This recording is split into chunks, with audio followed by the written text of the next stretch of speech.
Oui, donc voilà, je viens de publier donc, Les Faucons de l'Islam, un récit historique que j'ai romancé pour le rendre plus agréable au lecteur et lui rendre l'histoire des débuts de l'islam un peu plus claire.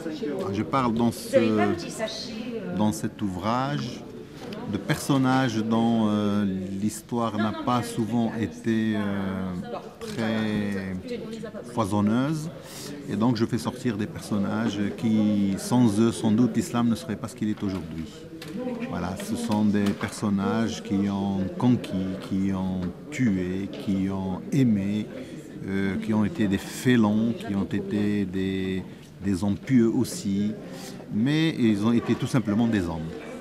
J'ai mis une dizaine d'années de recherche personnelle pour retrouver donc les sources, lire toutes les sources afin d'être très crédible dans ce que je dis.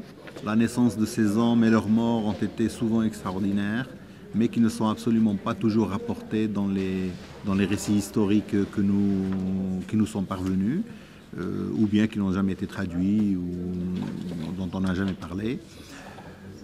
C'est la période juste après la fin, donc après la mort du prophète et la naissance de la première dynastie musulmane, en l'occurrence la dynastie des Omeyyades. Voilà, c'est entre 632 et 680. Je remonte un petit peu aussi avant l'islam, à des périodes où des personnages donc, sont nés avant l'islam et qui sont devenus musulmans par la suite et qui ont vécu les deux périodes. C'est cet aspect des choses que j'ai aimé donc, faire ressortir pour expliquer certains comportements humains, tout simplement. Quel rapport avec notre époque?